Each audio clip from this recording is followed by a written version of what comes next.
आज का वीडियो बहुत ही महत्वपूर्ण है। बात करेंगे कि ज़मीन की डबल रजिस्ट्री पर क्या नियम है और आप इससे कैसे बच सकते हैं। नियम क्या है और कैसे बच सकते हैं।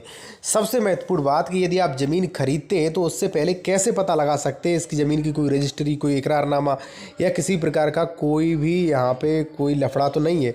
आप तुरंत पता लगा सकते हैं। इससे पहले मैं आपसे कहूँगा कि ऐसे महत्वपूर्ण वीडियो पाने के लिए आप बेल आइकन जरूर दबा दें, जिससे आपके जो भी वीडियो मैं अपलोड करूँ आपको नोटिफिकेशन आ जाए। यदि आप मुझसे बात करना चाहते हैं तो कॉल मी 4 ऐप के थ्रू बात कर सकते हैं। इस ऐप की लिंक डिस्क्रिप्शन में दी गई है। आते हैं अपने टॉपिक पर। जो सबसे फर्स्ट पॉइंट है वो आपको बता दें कि यदि किसी ज़मीन की संपत्ति की डबल रजिस्ट्री हो जाती है तो ऐसे में उस संपत्ति का वास्तविक मालिक कौन होगा और इसका नियम क्या है। तो दोस्तों सबसे पहले मैं आपको बता दूं भविष्य के लिए कि वसीयत जो होती है वो लास्ट वाली मान्य होती है। ठीक है, कोई व्यक्ति, एक व्यक्ति ने अगर मान लीजिए एक वसीयत रजिस्टर्ड कर दी, दूसरी वसीयत रजिस्टर्ड कर दी, तीसरी वसीयत रजिस्टर्ड कर दी, लेकिन जो सबसे बाद में चौथी वसीयत जो रजिस्टर्ड होगी वो ही मान्य होगी। वसीयत हमेशा लास्ट वाली मान्य होती है और रजिस्ट्री हमेशा पहली वाले मान्य होती है। सपोज दैट मान लीजिए आपने किसी भी व्यक्ति ने आपको एक प्लॉट बेच दिया, ठीक है, और 2 साल बाद वही प्लॉट उसने किसी दूसरे को बेच दिया, तो रजिस्ट्री हमेशा पहले वाली मान्य होगी। जिसने पहले ज़मीन खरीदी थी, जिसने पहली रजिस्ट्री कराई थी, उसी की रजिस्ट्री मान्य होगी। बाद बाकी सेकंड वाली रजिस्ट्री, थर्ड वाली रजिस्ट्री, सभी रजिस्ट्रियां अमान्य होती हैं, क्योंकि जो दूसरी बात खरीदते हैं, संपत्ति अंतःहरण अधिनियम में स्पष्ट रूप से प्रावधान किया गया है कि जो संपत्ति खरीद रहा है वो इस बात का पता लगा ले कि ये संपत्ति दोबारा तो नहीं बेची जा रही है, संपत्ति पे किसी का कब्जा तो नहीं। तो आप ये बात ध्यान रख लें, हमेशा ज़िंदगी भर के लिए ध्यान रख लें कि वसीयत जो होती है वो हमेशा लास्ट वाली और रजिस्ट्री जो होती है वो सबसे पहले वाली रजिस्ट्री जो है वो मान्य होती है।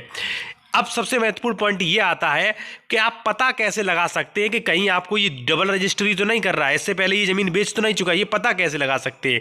तो देखिए, इससे पहले आपसे प्लीज़ रिक्वेस्ट करूंगा कि आप बेल आइकन जरूर दबा दें। इसके बाद दोस्तों सबसे महत्वपूर्ण पॉइंट है कि यदि आप कोई भी ज़मीन खरीद रहे हैं, किसी भी प्रकार की A to Z कोई भी ज़मीन, मकान, कुछ भी चीज़ खरीद रहे हैं, तो आप कैसे पता करें कि वह पहले भी तो नहीं बेचा जा चुका है, ये इसकी रजिस्ट्री पहले ही तो नहीं की जा चुकी है। क्योंकि अगर मान लीजिए पहले रजिस्ट्री की जा चुकी है और आपने खरीद लिया तो आपका तो पैसा पूरा बर्बाद होगा, चाहे कितने भी महंगी ज़मीन हो। ठीक है, तो इसे पता करने के लिए सबसे अच्छी चीज़ क्या है, जैसे सपोज दैट आप अपने गाँव में कोई ज़मीन खरीद रहे हैं तो आपको पता होगा कि ज़मीन बिची या नहीं।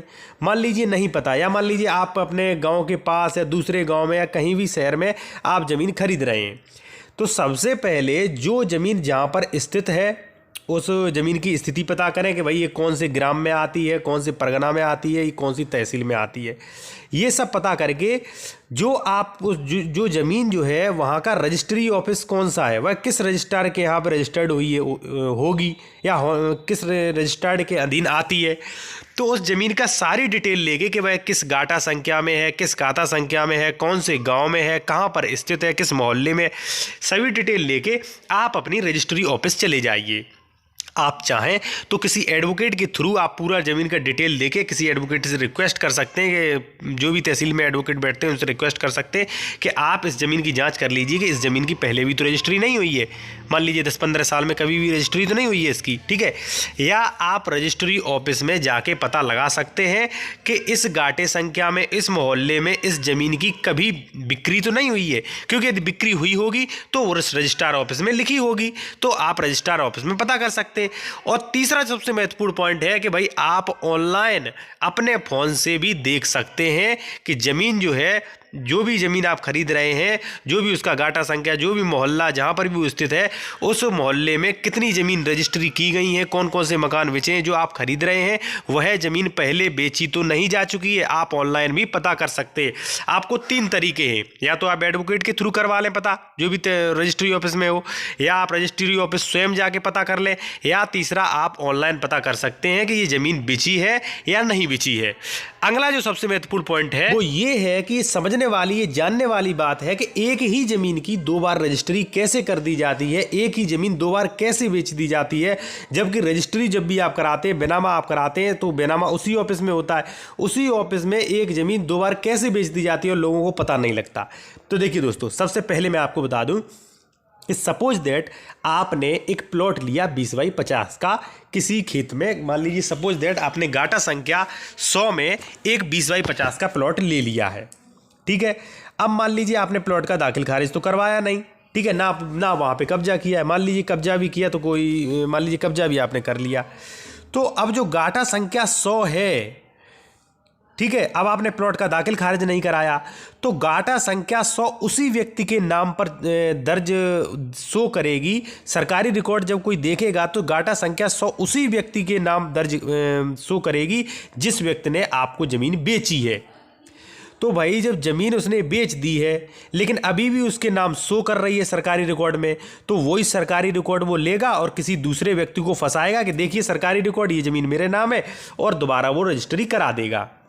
जैसे नहीं समझ में आया तो फिर मैं आपको दूसरा उदाहरण बता दूं दोस्तों कि सपोज दैट मान लीजिए 2 बीघा जमीन गाटा संख्या 93 में आपको बेच दी गई है 10 लाख रुपए की, ठीक है। आज आपने वो जमीन जो है वो खरीद ली है। अब मान लीजिए आपने दाखिल खारिज नहीं कराया। दाखिल खारिज क्या होता है, आपने रजिस्ट्री तो करा ली, ठीक है। मान लीजिए सपोज दैट 2020 में आपने 2 बीघा जमीन खरीदी, गाटा संख्या 93, तो आपने 2020 में जमीन खरीद ली, रजिस्ट्री करा ली, उसी दिन से आप स्वामी बन गए, आपके पास रजिस्ट्री भी है कि भाई, आपके पास प्रूफ भी है कि भाई मैं इसका मालिक हूँ। अब आपने दाखिल खारिज नहीं कराया। दाखिल खारिज एक प्रक्रिया होती है भाई कि संपत्ति जो होती है सरकारी रिकॉर्ड में जो फर्द खतौनी होती है, उन रिकॉर्ड में जैसे ही जो व्यक्ति खरीदता है वो एक तहसीलदार के यहाँ एप्लीकेशन देगा कि साहब ये मैंने ज़मीन खरीदी, और तहसीलदार उसी के नाम पे वो ज़मीन कर देगा। अब आपने यदि दाखिल खारिज प्रक्रिया नहीं करवाई, ज़मीन दाखिल खारिज नहीं की करवाई आपने, तो वो ज़मीन उसी के नाम शो होगी, उसी के नाम दिखाई जाएगी सरकारी रिकॉर्ड पर जिसने 2 बीघा ज़मीन आपको बेची थी। जो पहले मालिक था वही वाला शो हो रहा है। तो अब वो मालिक क्या करेगा, यदि उसकी बेईमानी नीयत है तो वही फर्द या खतौनी निकलवाएगा और किसी व्यक्ति को तैयार करेगा कि भाई 2 बीघा जमीन मेरे नाम है। और कोई व्यक्ति मान लीजिए देखने नहीं जाता है या लापरवाह है, मान लीजिए पता नहीं लगा पाता है किसने जमीन बेच दी है, तो उसी आधार पे, क्योंकि वो वही जो पुराना जो आपको जो बेची थी उसके नाम पे सरकारी कागज है, वो फिर दोबारा उसी व्यक्ति को बेच देगा उन्हीं कागज के आधार पे, और न रजिस्ट्री ऑफिस जान पाएगी जब वो व्यक्ति जान पाएगा। जब वो व्यक्ति रजिस्ट्री करा लेगा, जब कब्जा करने जाएगा तब वहाँ पे लफड़ा होगा।